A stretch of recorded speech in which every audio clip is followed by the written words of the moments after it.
and to show that some things that Brother Merideth has said simply are not in harmony with the Word of God.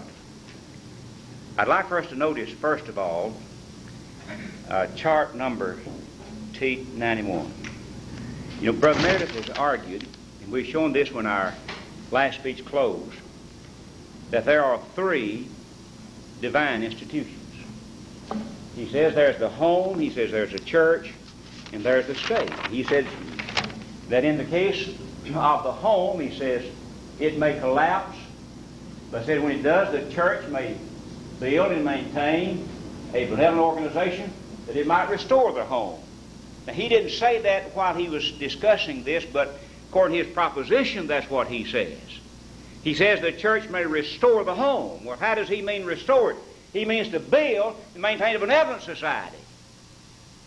And that's what he's arguing for tonight. It's not just children having homes. He's defending a benevolent society between the church and the home. I'm not asking him to give authority for the church nor the home, but for this human benevolent society between the church and the home, and that's what he's failed to touch yet. He makes like it doesn't exist, and then he admits it does exist. Yeah, he knows it exists. But notice here now, if in the case of the home, as he calls it, collapsing, and then the church can build and maintain a benevolent organization, such as Childhaven, to restore a home for needy, really he means to just provide it and provide the how and so on, oversee it.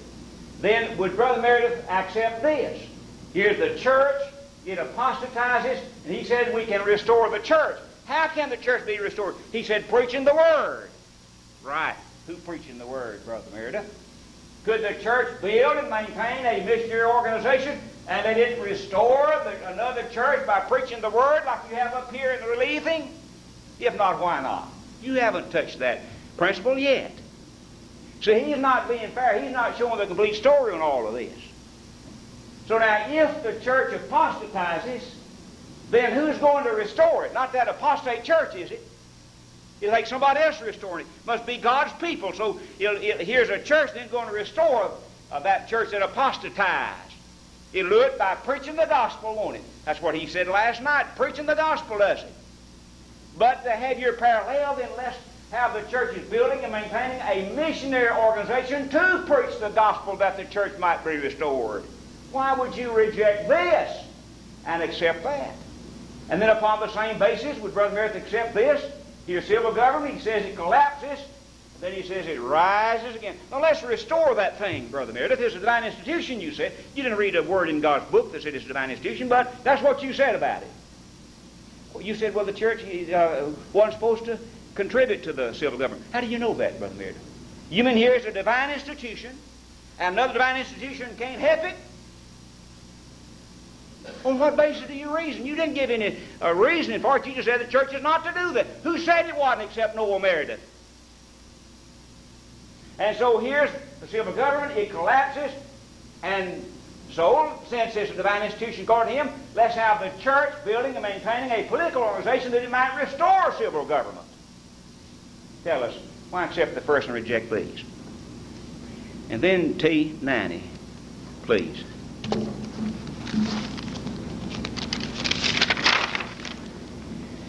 You know, last evening I asked Brother Merideth, is the local church its own missionary society and its own benevolent society? He replied, the church is not a missionary society. The church is not a benevolent society. Now, he didn't tell why that he thought it was, and he just says it's not. But I know tonight he did call the Orphan Home a benevolent society. We're making some progress because he's admitted now there are benevolent societies in existence. That's more than what a lot of the brethren of his have admitted. They make like it's a figment of our imagination. But he's talked about an orphan home, and he says a benevolent society in his last speech. So we're making progress. But notice how that puts him in direct contradiction with Guy and Woods, Roy Deaver, and F.B. Srigley. So here's Merideth versus Woods and Company. Guy and Woods said in the Woods for Debate, page 255, quote, I said that the church is not an orphan home. It is a benevolent society. It is also a missionary society. Roy Deaver said, quote, the church is its own missionary society. The church is its own benevolent society, but the church is not an orphan. It is its own orphan home. That's in Tom Warren's book on Church Cooperation in Orphan Homes, page 6. The F.B. Strickland said, back in the Gospel Advocate in 1935 when I was 3 years old. Quote, the divine missionary side of the church. And then again he says, quote, and go back to the New Testament as the only Scripture missionary society, unquote. And here's Noel Merideth says all of them was wrong. Would you debate him, Brother Merideth? Would you? Yeah, you might differ with them too on that, mightn't you? That's closer to the subject than eating in the church building and women wearing veils, isn't it? That's on the subject here. You didn't know what I believe about some things. Well, it doesn't really matter as far as this discussion is concerned, except the proposition, does it? But this is concerning our proposition, and you differ with Guy Woods, Roy Deaver, F.B. Strickland, and no doubt Tom Warren, since he had it in his book. I wish you'd just stay with the Scriptures. Let's get chart T64, please. But, you know, a number of times Brother Merideth has mentioned about whether or not the church would take care of the 3-year-old child. He won't know if they had one 3 or 4 years old, what would they do with it, and all this sort of thing. Well, let me just say, Brother Merideth, what happened a few years ago. In 1963, June the 4th, in the Park City Daily News in Bowling Green, Kentucky, and this is a photograph from the newspaper. We have here, it says, Boles Orphans Home. A picture of a woman holding a baby, and it says, identity sought, baby abandoned outside orphan home. And it tells about a 6 to 8 weeks old girl was left on the steps of Boles Home last week. Now that's a real problem. It wasn't on the doorsteps of a church building, but the doorsteps of Boles Orphans Home in Bowling Green, Kentucky. A young child. He said, what would the church do with it? Well, it would. One thing about it, Brother Merideth. To start with, I wouldn't wait for the church to get there. Would you? And one thing about it, I'd want to take care of that child if I could, and if I couldn't, I'd want to see that somebody else did, and not wait to get some funds out of the church treasury and send to an institution somewhere, and knowing all the time they wouldn't take care of it. Well, let's read a little bit further. It says, it talks about Herman Taylor, director of the Children's Home and School operated by the Church of Christ. Here's a Church of Christ operated home and school, according to the newspaper. Well, now, Brother Merideth says the church can just build and maintain them. Well, let's notice here further. It tells how Sheriff Hubert Phelps had to assume custody of the child for the Department of Child Welfare. Taylor explained the home is not equipped to take care for children under 3 years old. Now, Brother Merideth, if we didn't do a thing in the world except let the sheriff get him, we'd be doing as good as your so-called divine organization did here. Not equipped to take care of them under 3 years old. What are you going to do with these under 3 and 4? Most of these organizations won't have one that's an infant, will they? They're just going to let them hog it out till they get 3, 4, just what they're going to do with them.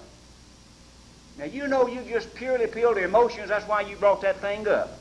I had no intention of using this if you didn't appeal to emotions. You better be careful about what you do, because I've got something over here that's going to expose you when you get out of line. And so if you don't get exposed big, then don't get out of line, and you won't get exposed big. But now you tell me about your divine institution, so-called, and said we're not equipped to do that. Is that just like a natural home? Or natural home's not equipped to take care of little infants? That's where they're born, isn't it? They're born there. They grow up, but here's an institution that says we're not equipped to take care of them. And he says that's just a home. Just a home for children. That's all that is. And so just like a natural home. The natural home is divine, and that's divine. He doesn't prove that. He just asserts it. There's no truth in it.